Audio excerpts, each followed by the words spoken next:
Bismillahirrahmanirrahim. Assalamu alaikum. Welcome you all for today's continuing medical education session regarding the knowledge, awareness and challenges in the medical and surgical management regarding Parkinson's disease. Without any further delay, I would like to ask Dr. Mohsin, who is currently a fellow of neurosurgery and working as senior registrar in Dow University of Health Sciences, to come up on the stage and recite some few words of Holy Quran. Thank you.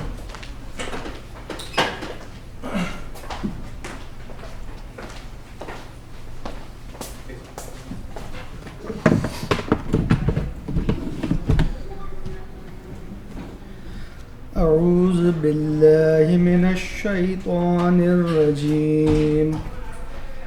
بسم الله الرحمن الرحيم. وإذ قال ربك للملائكة إني جاعل في الأرض خليفة قالوا وتجعل فيها من يفسد فيها ويسفك الدماء ونحن نسبح بحمدك ونقدس لك قال إني أعلم ما لا تعلمون. وعلم آدم الأسماء كلها ثم عرضهم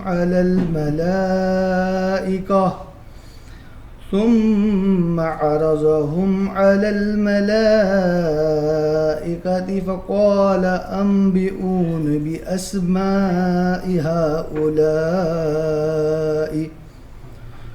فقال أنبئون بأسماء هؤلاء إن كنتم صادقين. قالوا سبحانك لا علم لنا إلا ما علمتنا إنك أنت العليم الحكيم. قال يا آدم أنبئهم بأسمائهم فلما أنبأهم بأسمائهم قال ألم أقل لكم إني عالم غيب السماوات والأرض وأعلم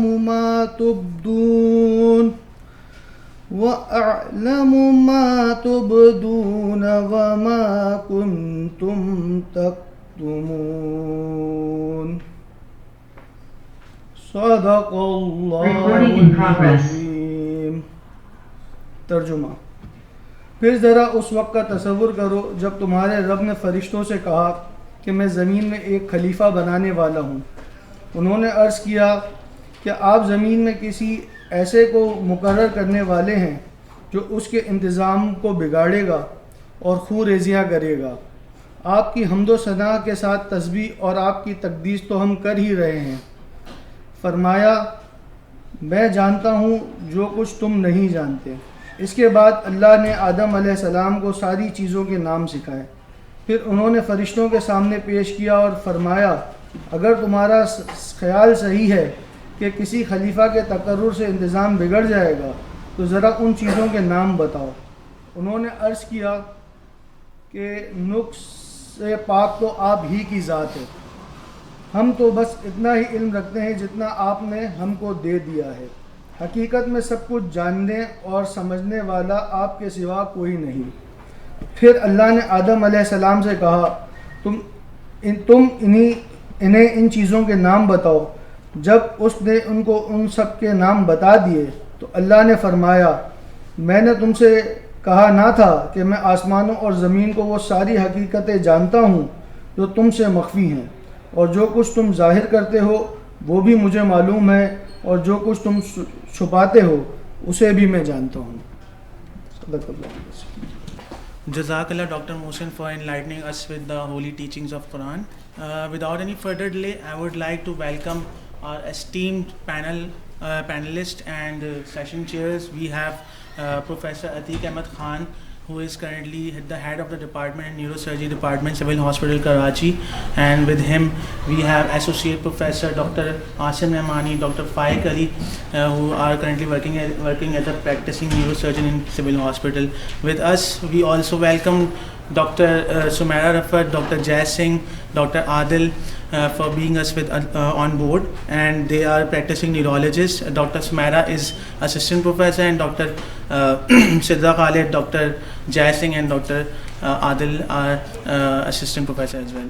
So, without any further delay, I would like to start with the presentation regarding medical management of Parkinson's disease. Dr. Sidra Khalid is a fellow of neurology, and she has done her fellowship in movement disorder from University of Nebraska, USA. I would like to call her up on stage for her presentation. Thank you. Thank you so much for such a nice introduction, Dr. Zulkarnain. So today we will be discussing Parkinson's disease. Okay, throughout this presentation, the learning objectives are, especially for the young neurologist as well as neurosurgeon, we will be going through anatomy of basal ganglia, the normal physiology and the pathophysiology of Parkinson's disease, clinical features of Parkinson's disease, treatment of Parkinson's disease, and treatment of common motor fluctuations and dyskinesias. Okay, so this picture shows the anatomy of all the ganglia that makes a part of basal ganglia complex. So over here, this is a large caudate nucleus. Just medial to it is vitamin, followed by globus pellucidum. This is the most important output pathway of basal ganglia, and medial to it is thalamus. Over here, this is the substantia nigra, the main modulator for the movement of basal ganglia. Now the pathophysiology. There are actually two important pathways which modulate ongoing movement in case of Parkinson's disease. The one is direct pathway, which activate the movement, and the other one is indirect pathway, which inhibits the movement.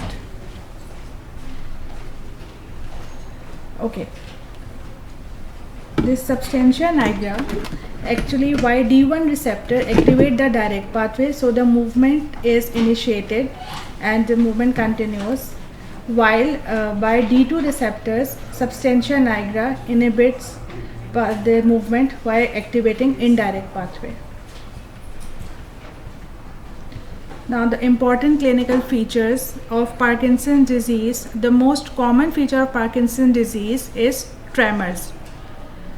Okay, the tremors of Parkinson's disease are usually of higher amplitude and low frequency and more common at rest.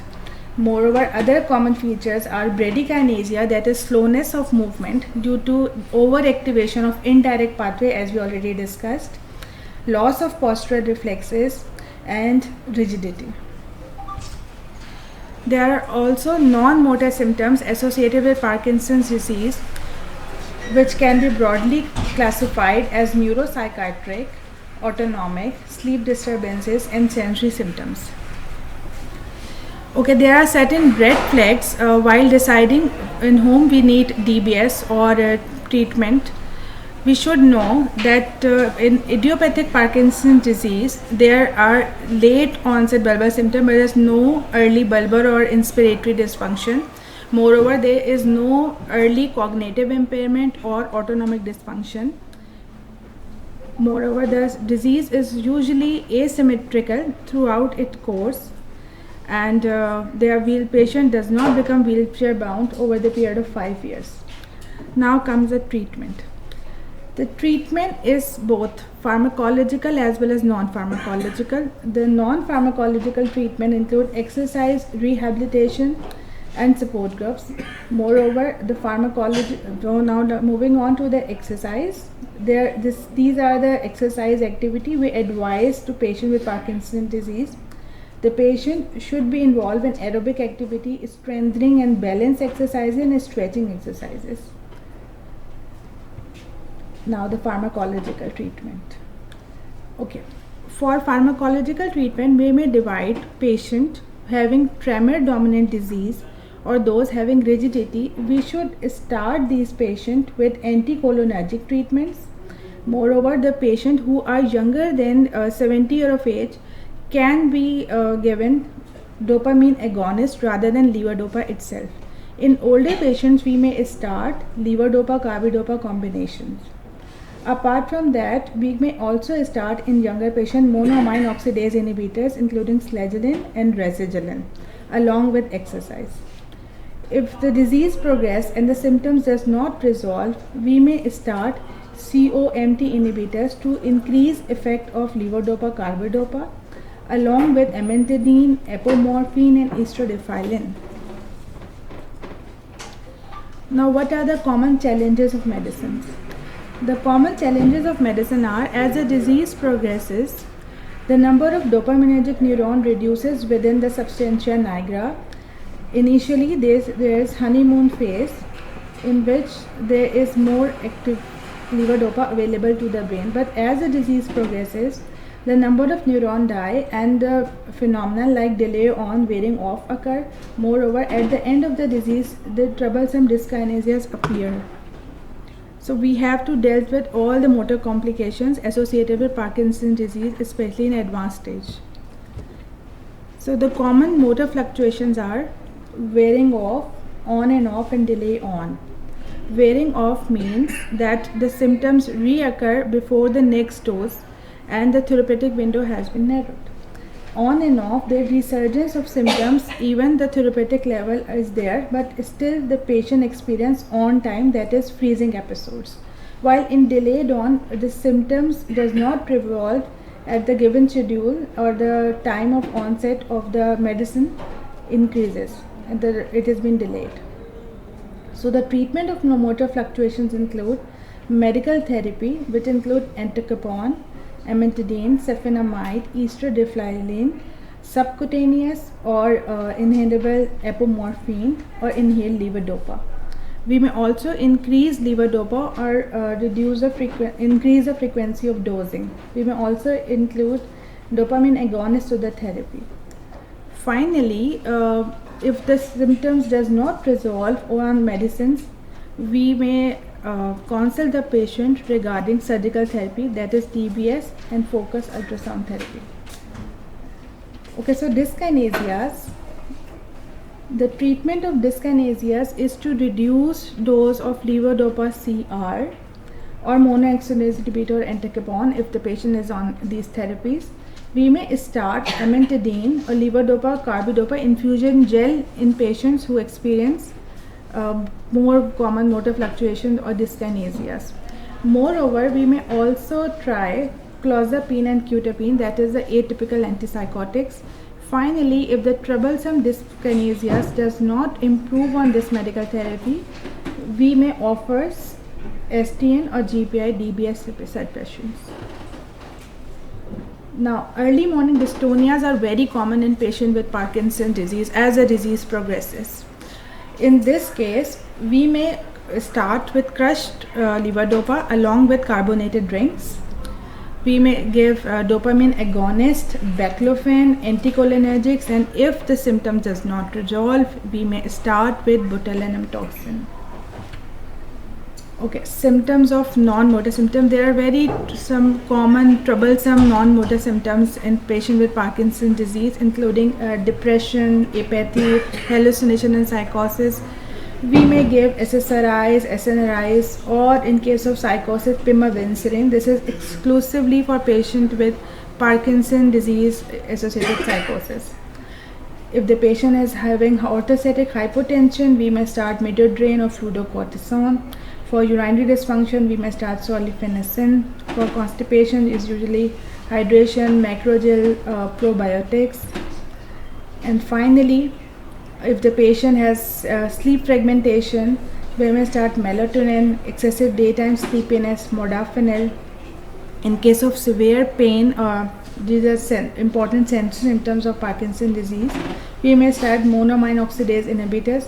Finally, for fatigue, we may give Reserpine. Okay, so this is from my side. Now, Dr. Talha will continue with the surgical treatment of Parkinson's disease.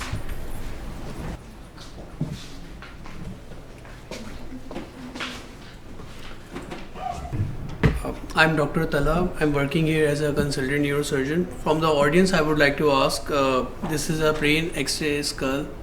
Anyone like to comment what they can see on this image and the next image?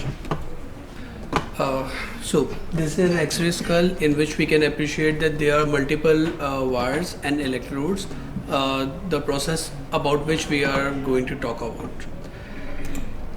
Before moving towards the surgical management of the Parkinson, broadly there is deep brain stimulation, there is lesioning, and there is dopamine infusion devices. I would like to tell about this disease. Like, there are more than 60,000 people which are diagnosed with Parkinson disease every year, and Parkinson generally affects everything in the life.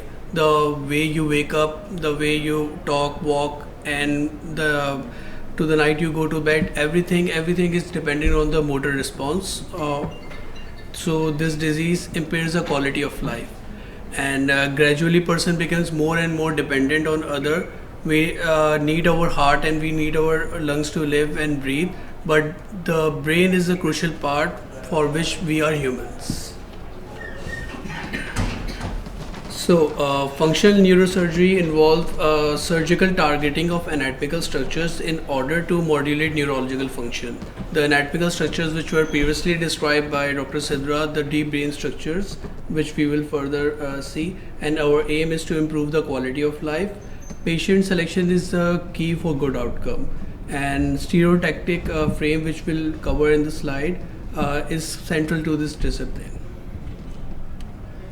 Historically, there were three treatment modalities like anterior choroidal artery ligation, anterior dorsal pallidotomy, and ventrolateral thalamotomy. But there were side effects due to the lesioning of these three things. For instance, like in anterior choroidal artery ligation, it causes hemiplegia, hyperesthesia, and homonymous heminopia, in which there is more morbidity. And in pallidotomy also, there is improved in rigidity, but tremors and bradykinesia didn't improve. While in thalamotomy, it decreases tumor, but the static disease, only like tremors in only one hand, can be improved, and you cannot do it for bilateral thalami at the same time, because it will cause dysarthria and the gait disturbance. Current surgical management, as previously described, DBS, lesioning, and dopamine infusion devices. We will compare shortly for DBS and lesioning. DBS is generally a new technique. Lesioning was pre-existing even before the CT and MRI area. It was in early 18s and late 90s there were lesioning happening. DBS is a non-ablative procedure, whereas lesioning is ablative procedure. DBS effects are temporary, that is, it can be reversed, whereas in lesioning there will be a permanent damage. And the cost of implant is more in DBS than in, and it is less costly in lesioning. DBS was introduced in 1990 by Benebet. It's a neurosurgical procedure involving implantation of neurotransmitter. It sends electrical impulses through the specific area of brain for treatment of movement and neuropsychiatric disorders. Principle is essentially, it is a extracellular stimulation. There is cathodal and anodic stimuli. Anodic stimuli cause hyperpolarization, whereas cathodal depolarizes the desired area. Stimulation can be monophasic, biphasic, or polyphasic. That means from one side or bilaterally it can be done. And the mechanism, there can be inactivation, activation, or combined. Targets, as previously described, were globus pallidus interna, subthalamic nuclei, which were previously shown, and pedunculapontine nucleus, and ventrolateral thalamus.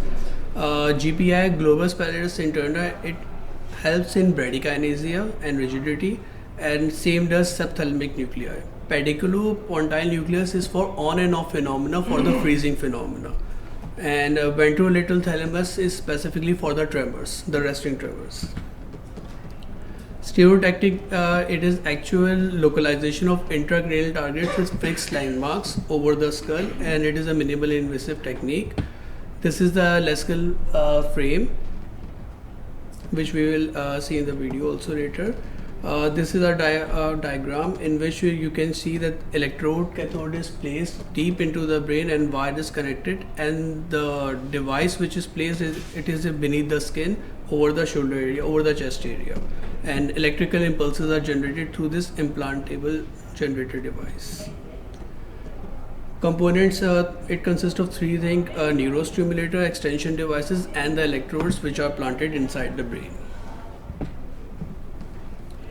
Indication for DBS, as previously told, failure of medical management, levodopa-induced dyskinesias. As you have seen in the previous presentation, the on phase becomes very narrow. Initially, there is like 6 to 8 hours patient is getting relief, then with passage of time, the on phase is reduced, and patients are taking like 8 medication per day, but limited response to the medication. Then painful muscular spasm, postural instability, and primary rigidity and bradykinesia itself are indication for DBS. What are contraindication? That is the patient selection, in which a neurologist plays a key role. Secondary Parkinsonism, or patient with dementia or with any deficit generally are contraindication for DBS, and age above 85, and normal dopamine transport scan.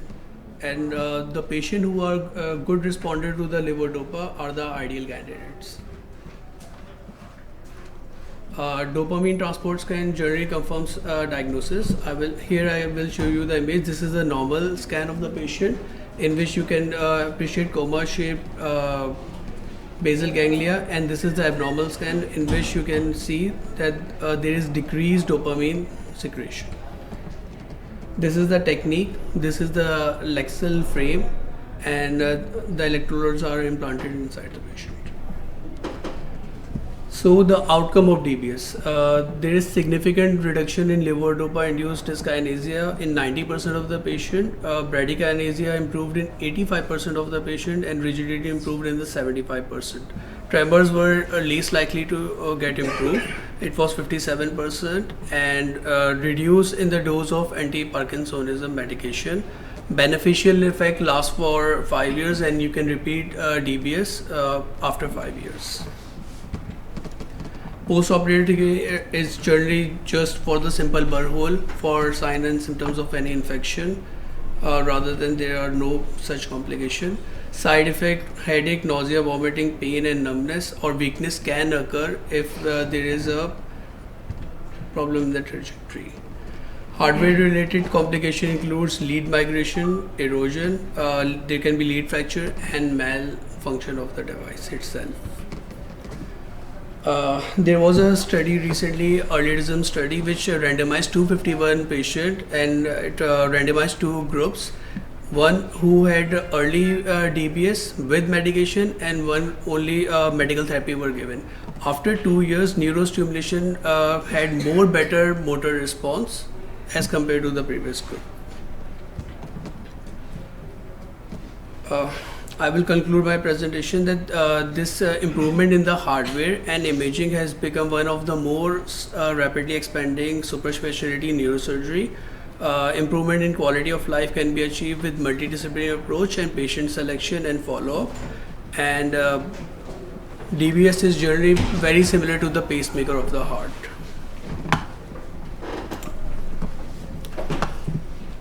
I have a procedure video which I would like to share. Of electrodes implanted within the brain to try to treat neurological disorders. The stimulation is utilized to reduce overactivity within certain areas of the brain to try to restore more normal function. This represents a new technique where we interact with the brain rather than removing parts of the brain. The stimulation provides us the ability to work with the intact system in the brain and try to help treat diseases in that manner. Not only am I the surgeon, but I'm also a physiologist, so that I can combine those two techniques and understand the physiology, but also know at the same time what's going on in the surgery and put those two together to help create the best outcome for the patient. First component, the deep brain stimulation system, is the electrode itself. Patients are awake because we do real-time recordings from the brain in the operating room. This helps us to put the electrode in the right location. Bring it back out. Do it again. All right, good. Next thing I remember was the doctor checking my hand out, seeing if it was working, and they said, "We got it. It's the right spot." They said, "Okay, Ray, we'll see you later."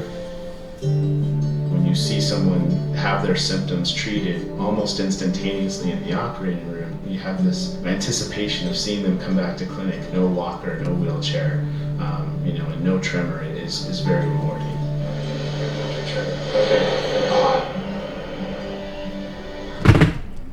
Sure. So this thing I want to emphasize that this is being done in awake remote pain. Patient is awake, so it's very safe procedure.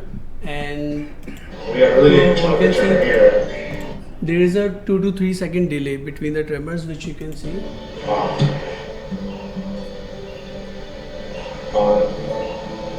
So it takes about 3 seconds when we get really good control of your tremor.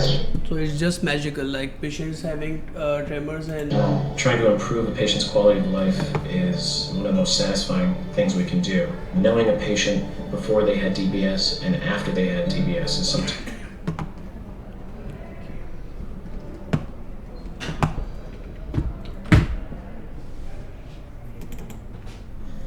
So the first thing I want you to do is to kind of bring out your hands like this. Okay, good. With this finger, reach out to my finger. Try to hold it there, okay? Then touch your nose.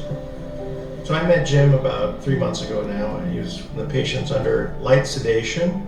We get to the point where we make a small incision in the scalp, make a dime-size opening in the skull. So we've marked the entry point on the skull. Now we'll do some drilling. This is a device that we use to drive the electrode down to our target in the brain. Once we're happy with where we're located, we test the limits. So the amplitude is slowly increased, and we're looking for both the benefit of the stimulation as well as the side effects. Let's go ahead and start. Can you pretend you're drinking from that? Try to bring that up to your face.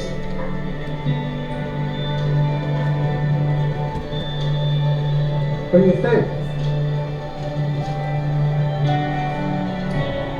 The happy tears, right? Yeah.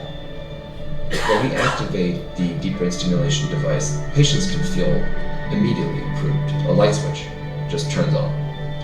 Try to trace that spiral and write your name, okay? I think it's a little bit better, no? Now you get to take a break, relax, take a nap. Plans to try to get you home tomorrow. Great.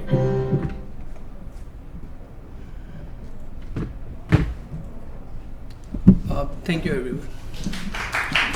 Thanks to both of you, Dr. Sidra and Dr. Tala, for such insightful presentations.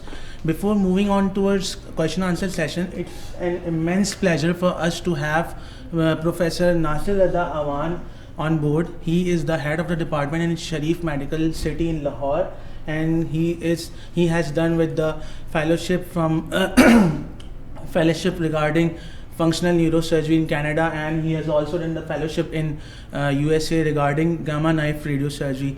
Before moving us to a question answer session, I would like to ask him to say some few words regarding these presentations and his expertise, and show his expertise to all of you as he is currently doing DBS on a regular basis. Over to you, sir. Thank you very much, Dr. Talha, Dr. Zulkarnain. Can you hear me well? Yes, sir, we can hear you. Okay. Assalamu alaikum, everyone. It's a pleasure to be invited in such a meeting. और सबसे impressive बात ये है that there are very few institutions who are really interested in advanced neurosurgical technologies like DBS, and knowing Dr. Atif and the neurology team there, I'm very, very happy to know that you're really into teaching and training of advanced neurosurgical technologies. There are a few things I noticed in the meeting regarding Dr. Sidra's and Dr. Talha's presentations. First of all, let me comment on those very nice, thorough and brief presentations, both of you. Dr. Sidra, you mentioned that DBS was considered at the end of the era. Before DBS, you were trying all the medications, you were trying all the therapies, and at the end was the patient who were not responding to medical treatment, they were considered for DBS. These things have changed. Over a period of time, जब developments हो रही हैं और technologies change हो रही हैं, DBS is now being considered as an earlier therapy. और जिस तरह Dr. Talha ने mention किया in one of his slides, that it has been observed that the earlier institution of deep brain stimulation in patients has better motor benefits compared to those patients जिनको हम DBS later on in advanced disease डालते हैं. But yes, this is true that DBS comes without all the side effects of medication or being an expensive option in a place like our country.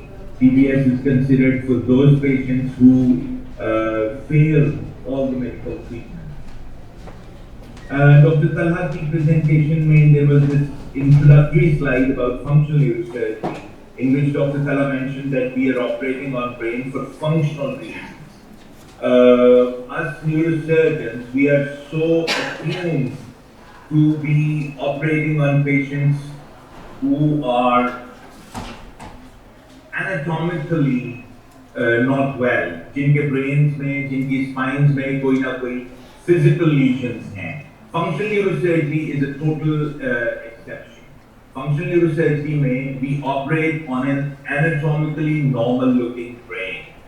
That's why we do not have any visible pathology. That's why we do not have any visible landmark within the brain जिसको हम target करते हैं for surgery.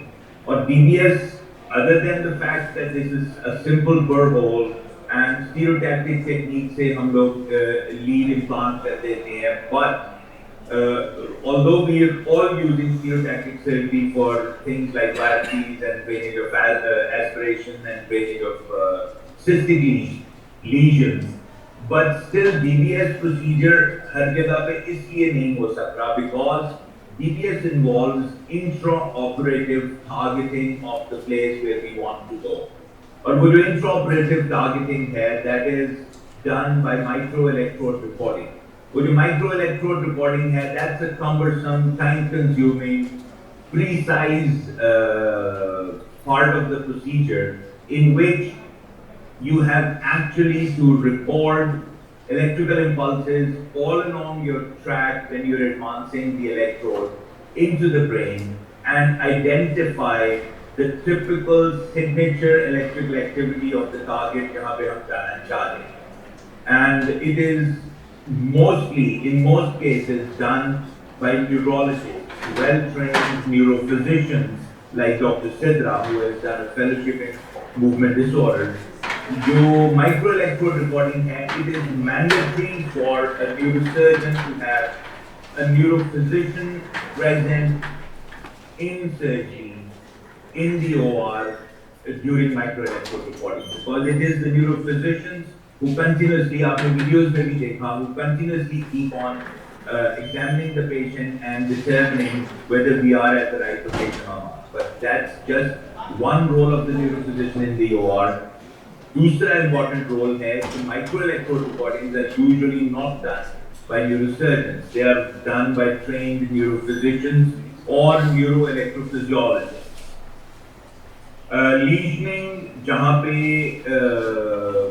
एक obsolete तरीका consider होता था treatment का for diseases like Parkinson's, lesioning is still a very valid mode of treatment for places like Pakistan. Wajah ye hai that the deep brain stimulation, just the fact that the deep brain stimulation implant costs a huge amount of money, so हर बंदा afford नहीं कर सकता. Last implant जब हम लोगों ने किया है तो we calculated on an average 47 lakh rupees TBS implant and the disposables मिला के patient का expense है other than the expense of surgery. That's a huge amount and everybody can't afford. So lesioning, although it has its downside, but lesioning is still a valid mode of treatment for things like Parkinson's and other degenerative disorders. Microelectrode recording के ऊपर मैं जितना मर्जी emphasize करूँ it's little because we do not have trained people doing microelectrode recording in Pakistan.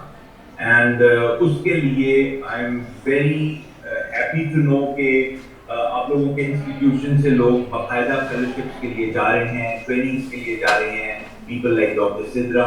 I would very earnestly motivate neurophysicians to go and take up microelectrode recording as a specialty जिसके अंदर वो specially जाके train.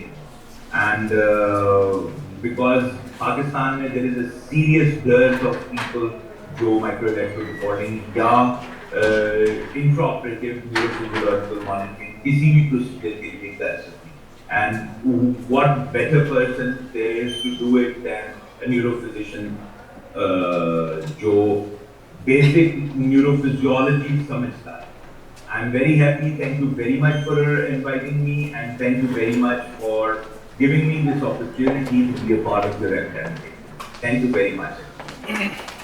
Sir, I just want to ask that is there any durability regarding the neurostimulator which we put in the patient? For how long does it work? Like we have to change it for about 10 or 15 years, or it works for a lifelong period? It all depends on what kind of neurostimulation we put in. The neurostimulators basically have a life, और वो life basically सिर्फ उनकी battery की वजह से है, because they are electrical stimulators और उनकी एक अपनी बैटरी की life है. So there are some stimulators that last for 3 to 5 years. There are some stimulators that may actually last for up to 7 years. It also depends on the stimulation parameters. अगर हमें higher currents की ज़रूरत है तो वो उसकी battery जल्दी deplete हो जाती है. Actually जो last बैटरी हमने replace की थी was done at your institution in association with Dr. Atik. Yes, So I battery remember that. replacements की ज़रूरत बैटरी रिप्लेसमेंट की हमें ज़रूरत पड़ती है, and that depends on the type of stimulator that you put in. और इसके अलावा आजकल नई बैटरीज हैं जो रिचार्जेबल हैं. रिचार्जेबल बैटरीज में भी क्योंकि वो टोटली इम्प्लांटेड है, तो जिस तरह टेलीफोन का वायरलेस चार्जर्स अवेलेबल हैं उसी तरह there are charging systems available to charge the battery of TBS implant. लेकिन उसके बावजूद उन बैटरीज की भी अपनी लाइफ है, and they invariably deplete after about 10 to 12 years. So yes, there is a life of every battery, and you have to replace it after a certain amount of time, and that has to be mentioned at the time of surgery for the patient, to the patient, and discussed with the patient. क्योंकि जब battery replacement होगी, biggest cost DBS surgery की battery ही है. So the patient will have to spend another amount of money for replacement battery after a certain amount of time. Thank you so much. If anyone from the audience would like to ask any question from sir.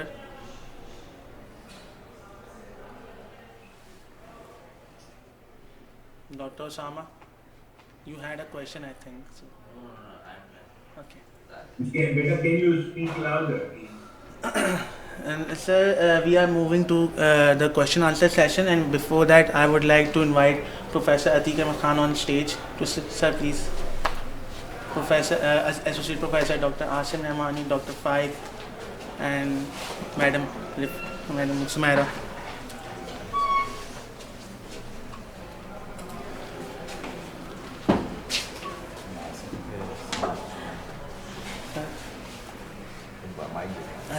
sir. Nasir, I'm really happy. Can you hear me, Nasir? Yes, I can hear you. Nasir, I'm very really well. happy to see you again, and I just wanted to see you again and again, and I love to have you here with us because this is really one thing which we are lacking. And I think because you know that I worked with Professor Juma, and he is very fond of doing these functional neurosurgical procedures. Specifically, if we talk about the Parkinsonism disease, PD disease, so we used to select the patient for thalamotomy, and still if we can continue with this thalamotomy, we have to have a good selection of a patient, because this hemi-Parkinsonism patient with hemi-Parkinsonism, they actually, you know, they do very good if you do a thalamotomy. And it's a learning curve when you do thalamotomies. Sometimes in Pakistan in early days, Professor Tariq Salahuddin used to do with Ahmad, if you remember. But later on with this learning curve, we reached to certain extent that because they were ablating the brain, creating the lesion with the egg yolk, where the egg yolk burns. So I think that was a later on when I discussed with these guys, they actually come up with the troubleshooting that the lesion was, you know, become so big, and then patient became hemiplegic, or you know, they did not well. But with Professor Juma, he is very you know, keen and very knowledgeable person. So he has different theories, and he used to burn with the proper ablator, and that is designed for the brain, and you have to have that to avoid that. But despite of that, I've seen a lot of chronic subdurals later on, and so forth. So that's, I think that's very important to actually, you have to have that thing, because there are a lot of patients with non-affordabilities and they need a thalamotomy. And once you get thalamotomy, then you can go to peridotomy and other procedures as well. So I think let's walk before we run. And still the DBS is fascinating, and the video that these guys have seen this video first time, but I have seen that actually doing patients lesioning in my OR in a local anesthesia, and really it's like the same as you do with the DBS. So there you go. If you wanted to comment anything, I really appreciate this. I have a question from Dr. Sunara. Is there any specific time period to be able to have a wearing off phenomenon which occurs after tapering off the dosage of anti-Parkinsonism medication? Okay, so before going into detail, first of all, we should look into the natural history of Parkinson's disease. Parkinson's disease is a neurodegenerative disorder. No matter what medical or surgical treatment you give, the disease will progress on its own pace. So what we do initially, there is a period of 4 to 6 years in which the patient responds to treatment very well, and the dyskinesias or motor fluctuations develop after that, after 4 to 5 years of time. उसके बाद patient को सारी complications develop होती हैं. We cannot say कि what is the exact period जिसके बाद उसको wearing off आएगा क्या होगा, लेकिन generally after जो patient good responder होते हैं to levodopa, for 5 years they respond very well to levodopa. On levodopa, after that patient may develop these motor fluctuations. इसमें wearing, there are different type of fluctuations or these drug unresponsiveness you can say. तो उसमें क्या होता है कि अक्सर patients को wearing of होने लगती है. जो आप लीवोडोपा की डोज देते हैं, द सिमिलर डोज जिसमें पेशेंट पहले बहुत अच्छा रिस्पॉन्ड करता था, अब वो उसके ऊपर रिस्पॉन्ड नहीं कर रहा होता है या उसका इफेक्ट जल्दी ख़त्म होने लगता है. तो ये आप कहते हैं कि वेयरिंग ऑफ हो रही है डिजीज़. इसके अलावा देयर आर डिस्काइनेसियाज, कुछ पीक डोज डिस्काइनेसियाज होते हैं, कुछ ऑफ डिस्काइनेसियाज होते हैं. तो ये सारी चीज़ें डेवलप होती हैं आफ्टर फ्यू ईयर्स. और वो भी बेसिकली उसके अंडरलाइंग मैकेनिज्म क्या है कि the natural history of disease, वो because the destruction of the neurons which produce dopamine, वो तो ऑन गोइंग चल रही है ना, as because it's a neuro degenerative disease. तो the same dose of levodopa जो पहले उसके लिए काम करी थी, now it become insufficient. So after that, these kind of motor fluctuations or dyskinesias develop, and this is the time when we require some surgical procedure like DBS. Although in our system it's very difficult for every patient to get this type of surgery, लेकिन still we can identify patient or the difficult patients which are unmanageable on further disease doses modification or by the addition of some other drugs, because we have multiple drugs. जैसे सिद्रा ने बताया कि हम step by step, जैसे doctor Nasir ने कहा कि there are studies जिसमें हम early DBS भी with medical and surgical therapy we can benefit the patient more अगर हम अर्ली इंट्रोडक्शन भी करें सर्जरी का. लेकिन हम अपने सेटअप में ऑब्वियसली हमारे लिए पॉसिबल नहीं होता, तो हम उसको एक वो रिजॉर्ट रखते हैं जहाँ जब ट्रीटमेंट हमारे पास बिल्कुल फेल हो जाती है तो वहाँ भी फिर हम इन सर्जिकल ट्रीटमेंट मोडेलिटीज़ की तरफ जाते हैं. Otherwise there are different studies जिसमें अगर आप जितने जल्दी फॉर एग्जांपल STN DBS की सर्जरी है उसके साथ अलॉन्ग विद मेडिकेशन अगर आप यूज़ करें तो उसका बेनिफिट हमारे पास अच्छा होता है. I have a question. Regarding after either DBS or lesioning, what is the natural course of the disease? Like, will the patient require more and more current if we put in a DBS stimulator later on in life? And what about lesioning? After how many years does after that the symptoms recur or recurrence can occur? हाँ, ये इसका जवाब doctor Nasir ज़्यादा better दे सकते हैं. You need to answer this question. This is particularly for you, I guess. You have got an immense amount of experience regarding DBS. But this is an extremely interesting question और बड़ा valid point है. बेटा, DBS or lesioning does not alter the course of the disease. The course of disease is that it's a progressive illness. Neurons are going to die, and the extrapyramidal circuits are going to become deficient over a period of time. So yes, with DBS we do need to readjust the currents after every 6 months to a year, so to get the same effect which we were getting with lower current sedation. जिस तरह medication में भी हमें Aahista Aahista medication increase करनी पड़ती है, उसी तरह इसकी करंट्स भी इंक्रीज करनी पड़ती है. रिगार्डिंग लीजनिंग, यस, लीजनिंग में चूंकि हम बैलेंस रिस्टोर करने के लिए we lesion the over active areas जो ऑलरेडी अंडर एक्टिव एरियाज हैं, उनके साथ जो एरियाज सर्वाइव कर जाते हैं जिन्होंने एक नेट बैलेंस रखना है, वो over active actually relatively over active हो जाते हैं. उनको चूंकि हम लीजन कर रहे हैं तो उसका effect is a little longer lasting than just tuning in the DBS, but like you can expect, क्योंकि ये प्रोग्रेसिव डिजीज है, it's no procedure can alter the course of the disease itself, इसलिए lesioning का भी benefit after a certain amount of time आहिस्ता आहिस्ता कम होता जाता है.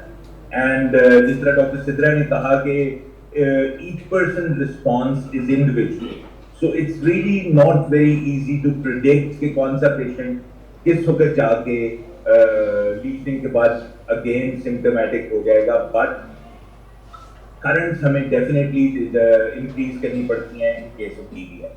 So DBS is controlling the symptoms of the disease like medication, but DBS is not altering the course of the disease itself. Assalamualaikum, Dr. Nasir. I have a question. What do you think? What is the future of these kind of degenerative motor disorders? Like I've read about MRI guided focused ultrasonography. So, do you have any experience or exposure to this modality? And what do you think, what is the future? Invasive or non-invasive or minimally invasive? Another very beautiful question. I do not have personal experience with focused ultrasound, but focused ultrasound, when I was doing my fellowship, Dr. Lozano was actually working on developing focused ultrasound. Like any other lesioning, focused ultrasound भी lesion produced करता है. So it's a lesioning modality. Or although it's non-invasive, so is stereotactic radiosurgery. अगर हम gamma knife use करके thalamotomy कर लेते हैं, so it produces the same effects compared to जो radio frequency lesioning हम करते हैं. And again, gamma knife is a non-invasive modality. So I think neurosurgeons के लिए lesion करना तो it's always easy. You just go in and cut, and that's what I've always been very disappointed about. That there is not much addition to the function that we can do as neurosurgeons as compared to the lesions we can produce, whether it is for tumor surgery or for ADM or anything else. So lesions जहाँ benefit हो सकती हैं वहाँ पे तो focused ultrasound and things like stereotactic radiosurgery, gamma knife, cyber knife वो भी उतनी ही effective हो सकती हैं. So yes, things are moving towards non-invasive, but the role of DBS probably will only increase. DBS इसलिए मैं बार-बार emphasize करता हूँ क्योंकि the whole activity of the brain is electrical.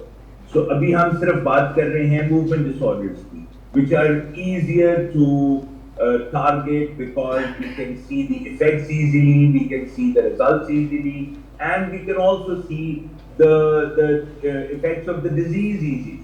वो movement को affect करते हैं और वो बड़े easily diagnosable हैं, but the whole brain is electrical.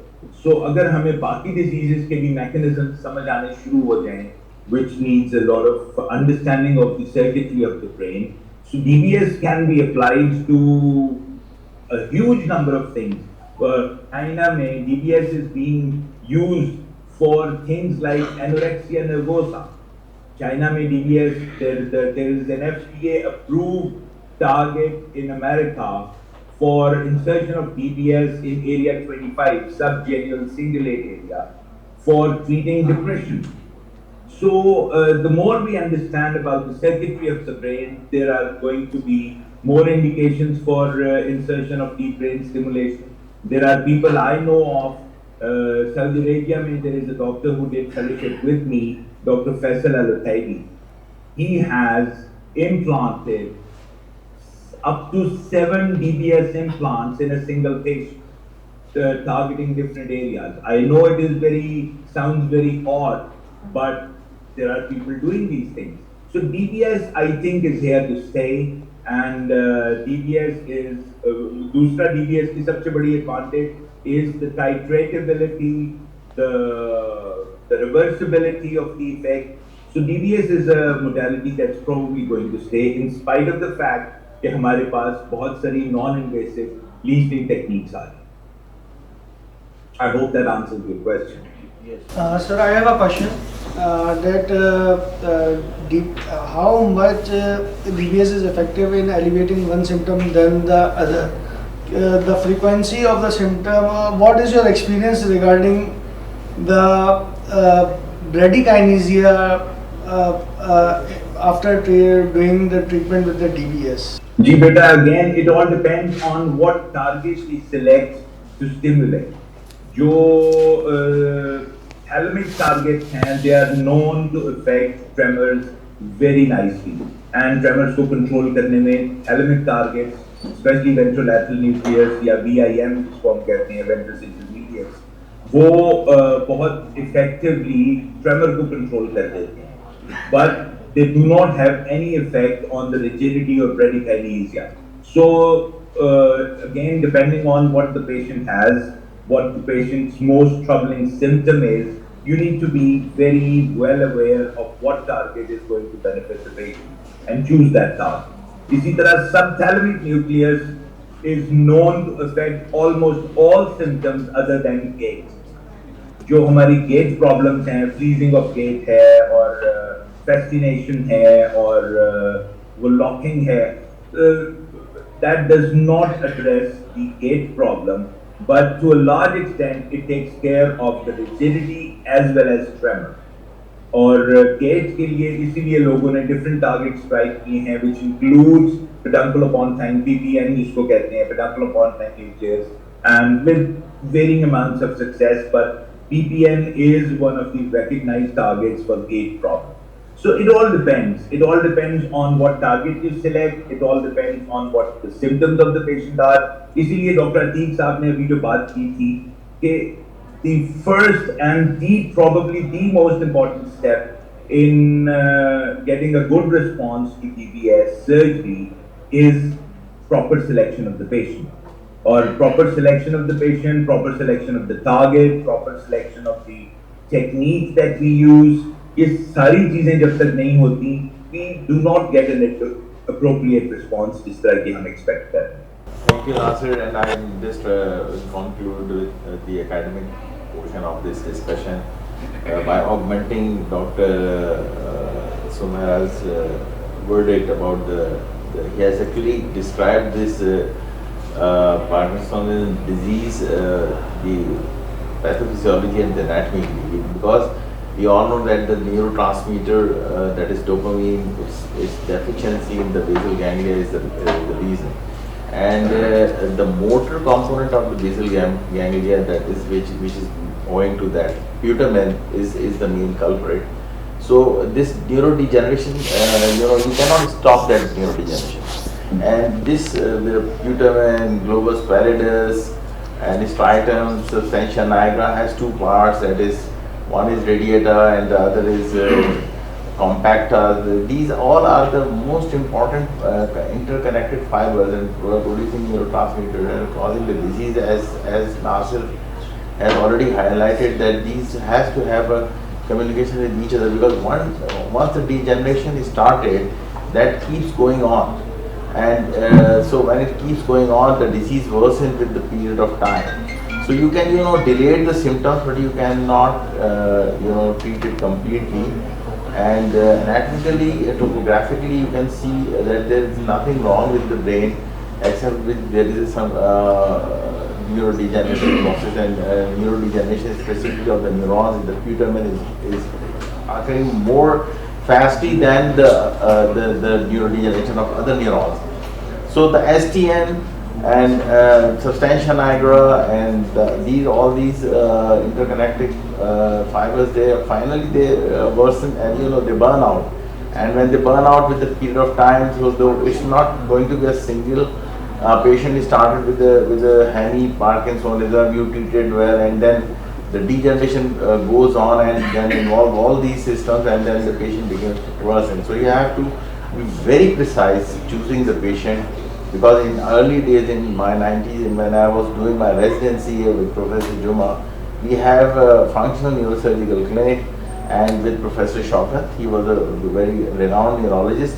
He used to select the patient, and he was the selection of the patient is the responsibility of a neurologist, and the surgical component is involved should be carried out by the neurosurgeon, definitely. So it has to be hand on hand with neurologist. It's not going to be the single one.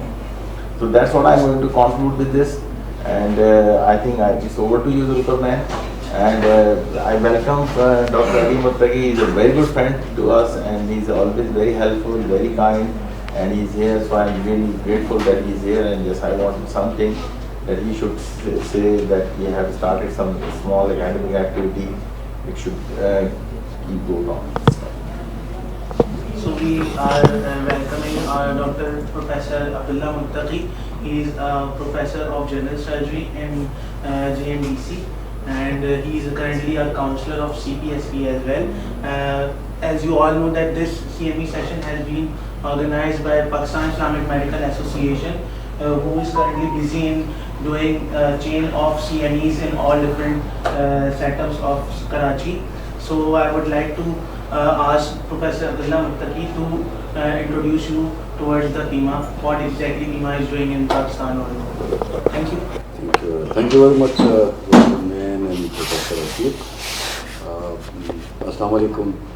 ये तो असल में बहुत देर हो जाती है सुनते सुनते, जब देर तो प्रॉब्लम ये होती है कि अब आखिरी बात कैसे सुनी जाए. तो मैं मुख्तसर से बात ना कर लूँगा. एक तो शुक्रिया सबके आने का, यहाँ सुनने का और इतनी अच्छी एकेडमिक एक्टिविटी जनरेट करने का. और जो डिस्कशन मैंने आखिर में सुना वो very fruitful and helpful for the neurosurgeons and the neurologists as well, and for any healthcare worker is important. So I congratulate all the Department of Neurosurgery and Professor Latif and everyone who's involved, like Dr. Zulkarnain, neurosurgeon. PIMA जो है वो एक पाकिस्तान की doctors की सबसे बड़ी तंजीम है, जिसके साथ डॉक्टर्स जमा है. कोशिश करते रहती है कि इस तरह से लोगों को जमा करके आप कंटिन्यूड मेडिकल एजुकेशन जो है वो जारी रखें. अपनी जो भी डिसिप्लिन है जिसका, तो वहाँ एक काम करें. एक उसकी आपने झलक देखी, इससे पहले अगर कभी शरीक रहे होंगे तो फाइन. इस वक्त हम जो है वो एक अपना सेंट्रल कन्वेंशन भी करने जा रहे हैं. वो सितंबर में होगा, 21-22 सितंबर, Saturday Sunday, expo centre Karachi. तो ये एक इंटरनेशनल होगा कन्वेंशन जो PIMA पाकिस्तान का होगा. तो आप लोगों को शिरकत की पूरी दावत है. अभी जो लोग उसमें मुख्तलिफ डोमेन्स होंगी, मुख्तलिफ डिसिप्लिन की उसमें चीज़ें डिस्कशन में आएंगी, तो आप लोग सब उसमें शिरकत करें. एक छोटी सी बात ये है जो PIMA के मुताल्लिक़ जो हो सकती है. कोई और सवाल चीज़ें हों तो ज़रूर हमसे राब्ते में रह सकते हैं, आप मुझसे पूछ सकते हैं अभी या बाद में इंशाअल्लाह. CPSP के बारे में बता दिया था जुल्करनैन ने. कभी कोई ज़रूरत हो मैं हाजिर हूँ. कोई भी रेजिडेंट हो, कोई सुपरवाइज़र, कोई एग्जामिनर, किसी को भी ज़रूरत हो तो ऑन ट्यूसडे एंड सैटरडे 12 बजे से 1 बजे तक एक CPSP एक काउंसलर ऑफिस 1 घंटा में वहाँ पर अवेलेबल होता हूँ. कोई किसी को मशवरा लेना हो, कोई प्रॉब्लम हो, कोई चीज़ हल करनी हो, उनको मशवरा देना हो, क्रिटिक करनी हो, तो हम हाजिर होते हैं इसके लिए ट्यूसडे एंड सैटरडे. तो ये दूसरी बात जो है आपसे मैंने अर्ज़ कर दी. कोई सवाल हो तो मैं हाजिर हूँ. बाकी ओवर टू दी जुल्करनैन साहब. Any questions from Dr. Abdullah Muttaqi regarding any of the issues related to CPSP? I know that there are so many issues to highlight, but we are limited time period, so कोई question होता है तो कई मुस्कुराहट चेहरे पे आई. You feel free. अभी नहीं तो ट्यूसडे एंड सैटरडे. अभी मैं वहीं पर था 1 घंटे से ज़्यादा. बहुत सारे वो आए हुए अपने resident and supervisors and examiner is well. जिनको कोई भी प्रॉब्लम हो या कोई सजेस्ट करने आता है या कोई मशवरा देने आता है, साइन जो भी, तो आप लोग आ सकते हैं कभी भी. कोई भी रेजिडेंट, कोई सुपरवाइज़र, कोई going to be supervisor, going to be an examiner, वो आ सकता है. तो मैं हाजिर हूँ. So in the last, I would like to ask Professor Abdullah Muttaqi to provide a small piece of souvenir from PIMA to our Professor Abid Ahmed Imam.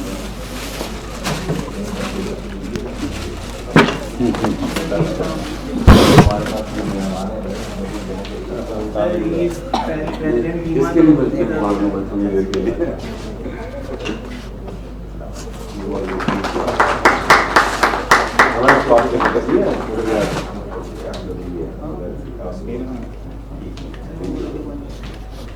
So next is Associate Professor Dr. Asim Rahmani.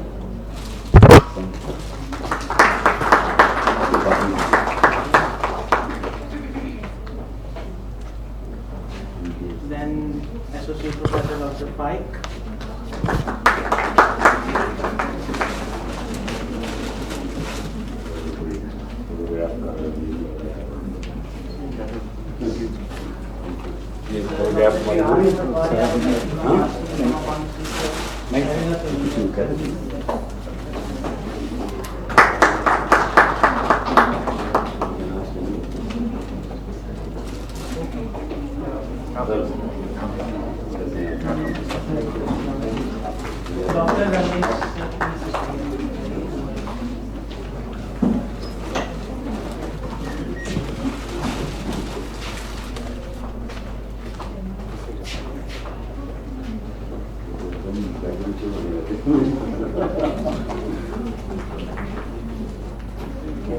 so much for being here. Dr. Shumaira, please take your podium.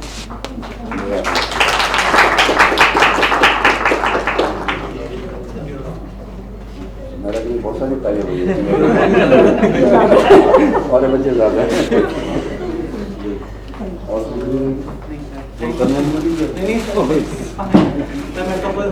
नहीं आपकी host है लेकिन बड़ा host है वाले भी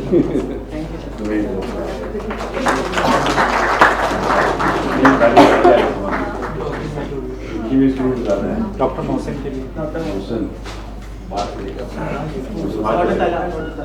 doctor Talha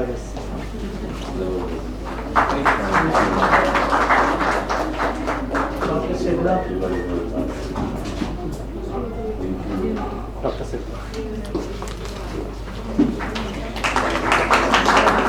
doctor Mohsin